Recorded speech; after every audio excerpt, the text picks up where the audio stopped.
"Much nobler than Abfu," said Georgie, "and much more powerful. Why, she came through at once, without pages of scribbles first. I never felt quite certain that Abfu's scribbles were Arabic." Lucia gave a little indulgent smile. "There didn't seem much evidence for it from what you told me," she said. "All you could be certain of was that they weren't English." Georgie left his planchette with Lucia in case she would consent to sit again tomorrow, and hurried back, it is unnecessary to state, not to his own house, but to Daisy's. Vittoria was worth two of Abfu, he thought. That communication about fire and water, that kindness to the suffering, and hardly less the keeping of loyalty alive, that made him feel rather guilty. For certain loyalty Lucia had flickered somewhat in consequence of her behavior during the summer.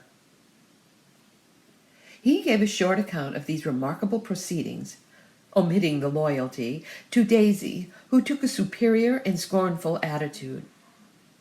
"Vittoria, indeed," she said. "And Vecchia. Isn't that Lucia all over, lugging in easy Italian like that? And Pug and the angry old lady, glorifying herself, I call it. Why, that wasn't even subconscious. Her mind was full of it." "But how about the fire and water?" asked Georgie.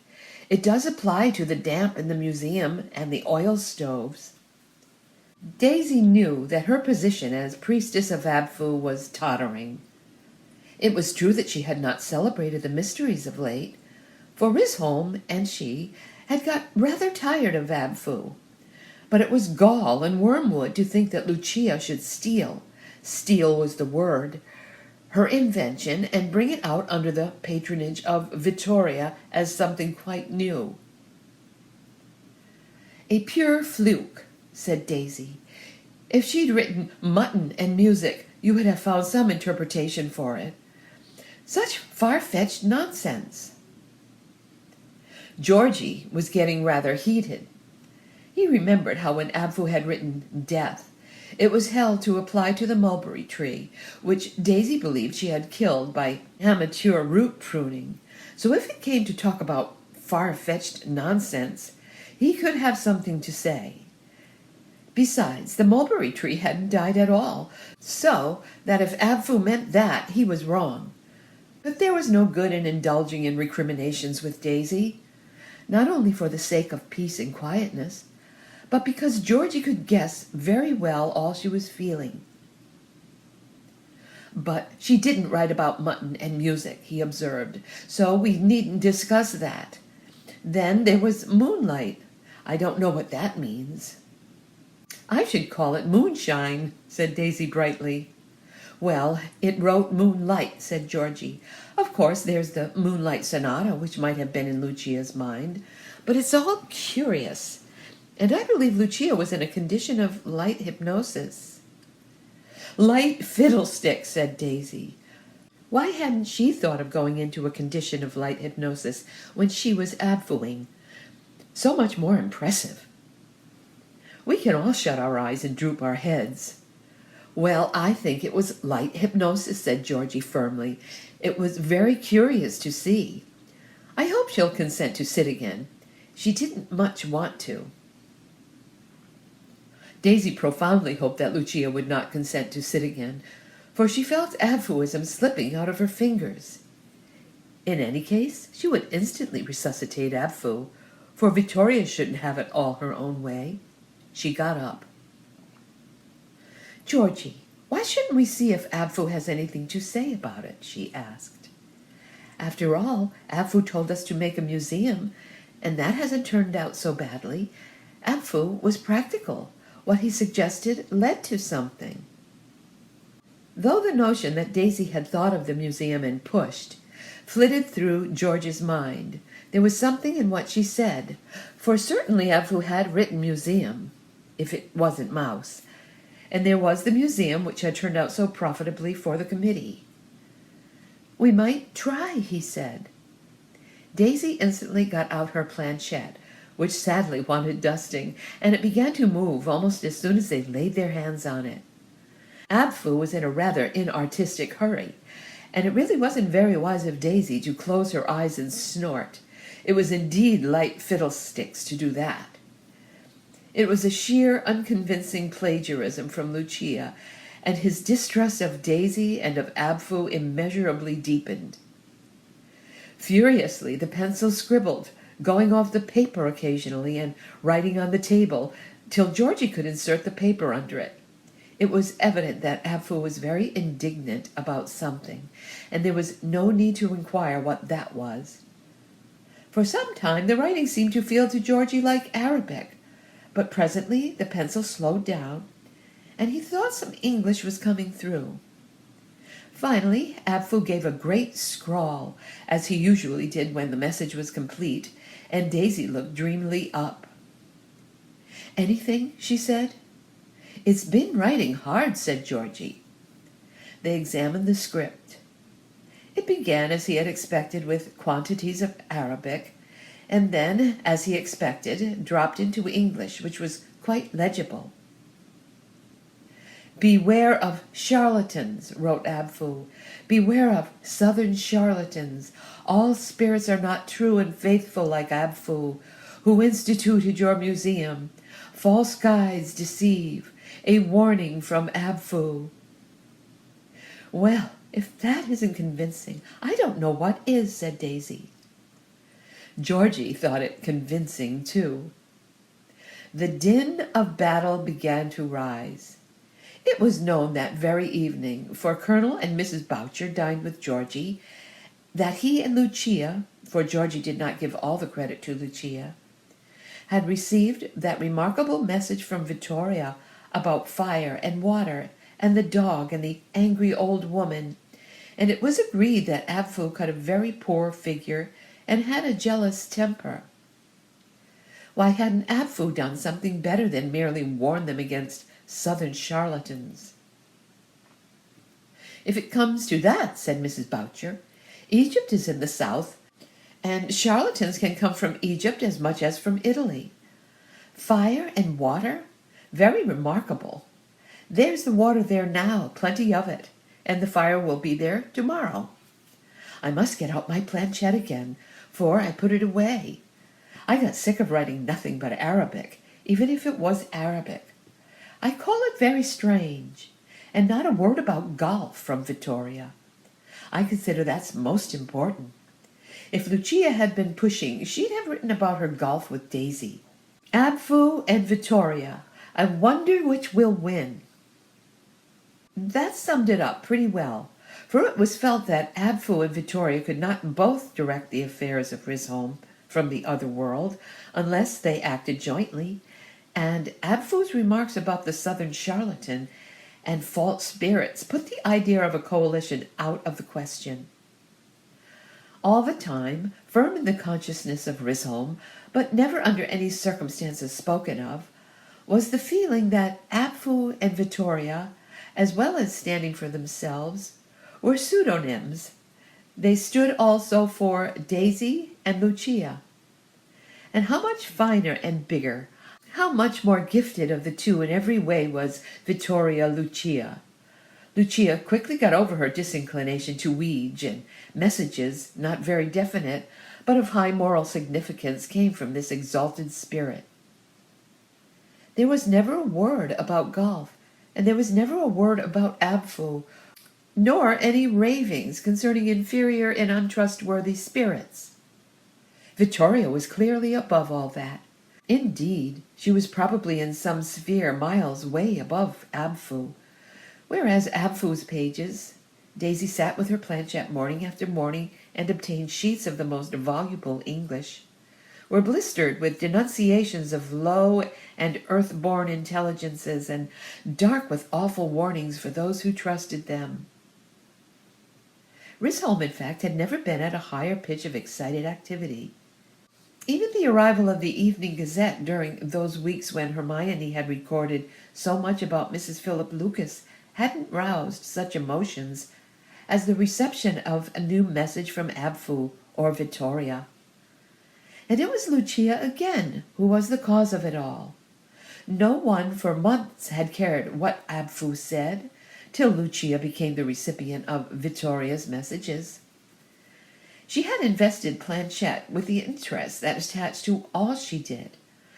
On the other hand, it was felt that Abfu, though certainly he lowered himself by these pointed recriminations, had done something.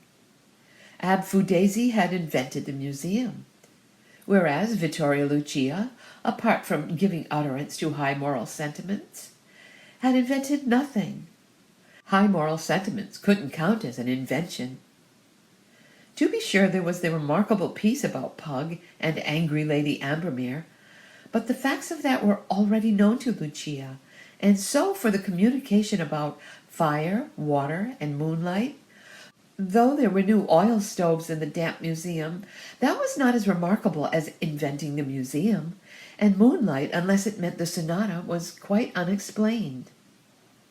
Over this cavilling objection, rather timidly put forward by Georgie, who longed for some striking vindication of Vittoria, Lucia was superb.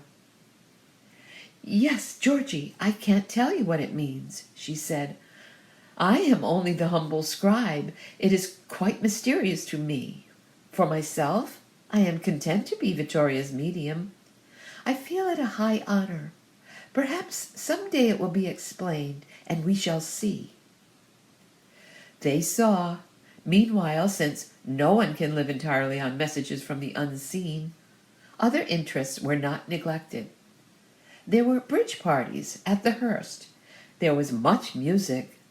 There was a reading of Hamlet, at which Lucia doubled several of the principal parts, and Daisy declined to be the ghost. The new committee of the golf club was formed, and at the first meeting Lucia announced her gift of the President's Cup and Peppino's of the Lucas Cup for foursomes. Notice of these was duly put up in the clubhouse, and Daisy's face was of such a grimness when she read them that something very savage from Abfu might be confidently expected. She went out for a round soon after with Colonel Boucher, who wore a scared and worried look when he returned. Daisy had got into a bunker and had simply hewed her ball to pieces. Peppino's convalescence proceeded well. Lucia laid down the law a good deal at Auction Bridge, and the oil stoves at the museum were satisfactory.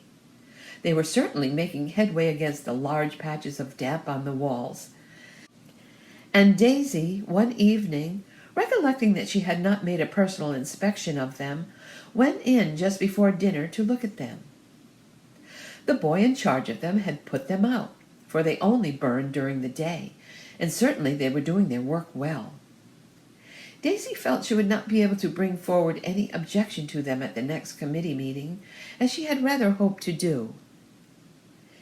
In order to hurry on the drying process, she filled them both up and lit them so that they should burn all night. She spilt a little paraffin, but that would soon evaporate.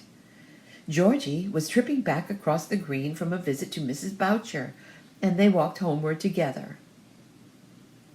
Georgie had dined at home that night, and, working at a crossword puzzle, was amazed to see how late it was.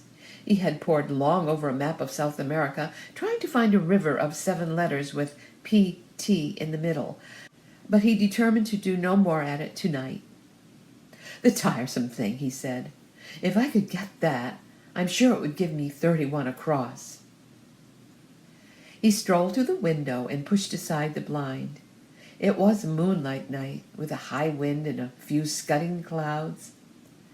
Just as he was about to let the blind drop again, he saw a reddish light in the sky, immediately above his tall yew hedge, and wondered what it was. His curiosity, combined with the fact that a breath of air was always pleasant before going to bed, led him to open the front door and look out. He gave a wild gasp of dismay and horror. The windows of the museum were vividly illuminated by a red glow. Smoke poured out of one, which apparently was broken, and across the smoke shot tongues of flame. He bounded to his telephone and with great presence of mind rang up the fire station at Blitten. "Risholm," he called. "House on fire. Send engine at once." He ran into his garden again, and seeing a light still in the drawing-room next door, Daisy was getting some sulphurous expressions from Abfu, tapped at the pane. "The museum's burning!" he cried, and set off across the green to the scene of the fire. By this time, others had seen it too, and were coming out of their houses, looking like little black ants on a red tablecloth. The fire had evidently caught strong hold, and now a piece of the roof fell in, and the flames roared upwards. In the building itself there was no apparatus for extinguishing fire, nor, if there had been, could anyone have reached it. A hose was fetched from the Ambermere Arms, but that was not long enough, and there was nothing to be done except wait for the arrival of the fire engine from Blitten. Luckily, the museum stood well apart from other houses, and there seemed little danger of the fire spreading. Soon the bell of the approaching engine was heard, but already it was clear that nothing could be saved. The rest of the roof crashed in, a wall tottered and fell. The longer hose was adjusted, and the stream of water directed through the windows, now here, now there, where the fire was fiercest, and clouds of steam mingled with the smoke. But all efforts to save anything were absolutely vain. All that could be done, as the fire burned itself out, was to quench the glowing embers of the conflagration. As he watched, 3 words suddenly repeated themselves in Georgie's mind. "Fire, water, moonlight," he said, aloud in an awed tone. "Victorious Vittoria." The committee, of course, met next morning, and Robert, as financial advisor, was specially asked to attend. Georgie arrived at Mrs. Boucher's house where the meeting was held before Daisy and Robert got there, and Mrs. Boucher could hardly greet him, so excited was she. "I call it most remarkable," she said. "Dog and angry old woman never convinced me, but this is beyond anything. Fire, water, moonlight, it's prophecy, nothing less than prophecy. I shall believe anything Vittoria says for the future. As for Abfu, well..." She tactfully broke off at Daisy's and Robert's entrance. "Good morning," she said, "and good morning, Mr. Robert. This is a disaster indeed. All Mr. Georgie's sketches, and the walking sticks, and the mittens, and the spit, nothing left at all." Robert seemed amazingly cheerful. "I don't see it as such a disaster," he said. "Lucky I had those insurances executed. We get £2,000 from the company, of which 500 goes to Colonel Boucher for his barn. I mean the museum." "Well, that's something," said Mrs. Boucher. "And the rest? I never could understand about insurances. They've always been a sealed book to me." "Well, the rest belongs to those who put the money up to equip the museum," he said, "in proportion, of course, to the sums they advanced. Altogether, £450 was put up. You and Daisy and Georgie each put in 50.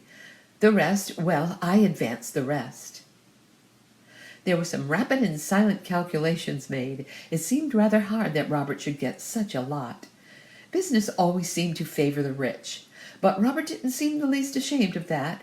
He treated it as a perfect matter of course. The treasures in the museum almost all belonged to the committee," he went on. "They were given to the museum, which was the property of the committee. Quite simple. If it had been a loan collection now, well, we shouldn't be finding quite such a bright lining to our cloud. I'll manage the insurance business for you, and pay you pleasant little checks all round. The company, no doubt, will ask a few questions as to the origin of the fire." "Ah, there's a mystery for you," said Mrs. Boucher.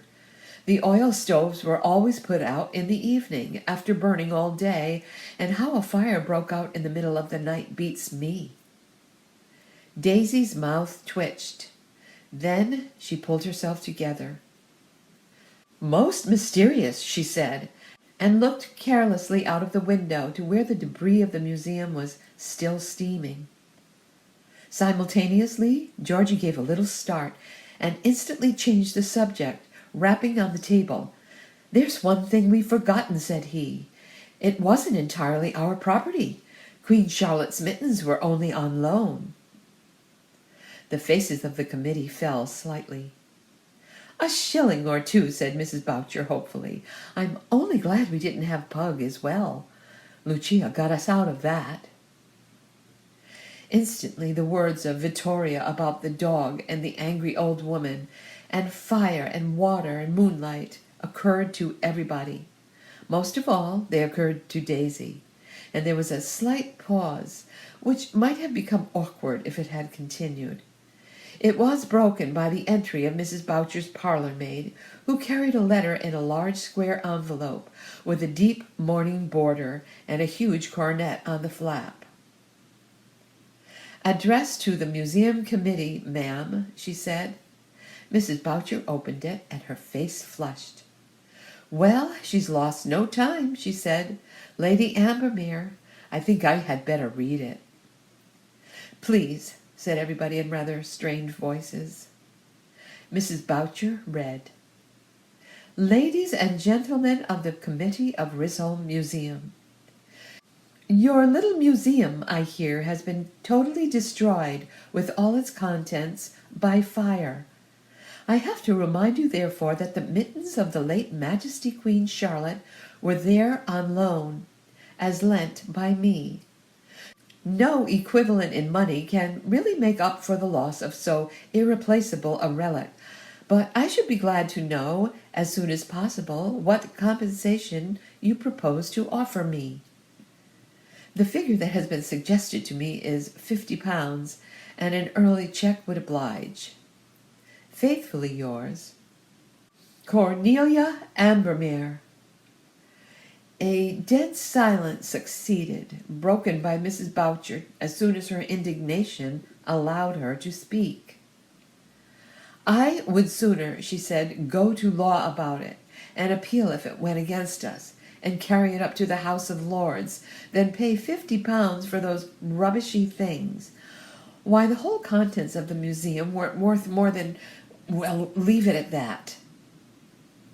The figure at which the contents of the museum had been insured floated into everybody's mind, and it was more dignified to leave it at that, and not let the imagination play over the probable end of Mrs. Boucher's sentence. The meeting entirely concurred, but nobody, not even Robert, knew what to do next. "I propose offering her £10, said Georgie at last, "and I call that handsome." "5, said Daisy, like an auction reversed. Robert rubbed the top of his head, as was his custom in perplexity. "Difficult to know what to do," he said. "I don't know of any standard of valuation for the old clothes of deceased queens." "2, said Mrs. Boucher, continuing the auction, "and that's a fancy price. What would Pug have been, I wonder, if we're asked £50 for 2 old mittens? £1 each, I say, and that's a monstrous price. And if you want to know who suggested to Lady Ambermere to ask 50, I can tell you, and her name was Cornelia Ambermere." This proposal of Lady Ambermere's rather damped the secret exultation of the committee, though it stirred a pleasant feeling of rage.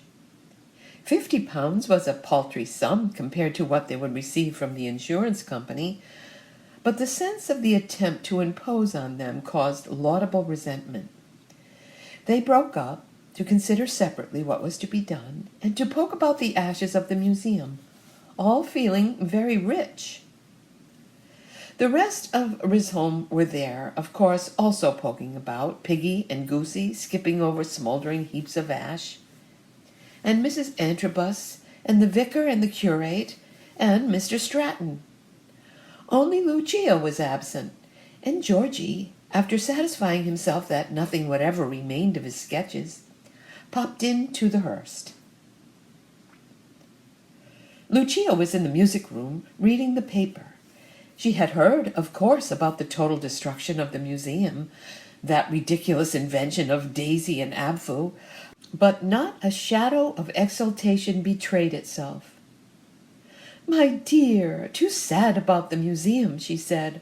All your beautiful things. Poor Daisy, too, her idea. Georgie explained about the silver lining to the cloud. But what's so marvelous, he said, is Vittoria. Fire, water, moonlight. I never heard of anything so extraordinary. And I thought it only meant the damp on the walls and the new oil stoves. It was prophetical, Lucia, and Mrs. Boucher thinks so too.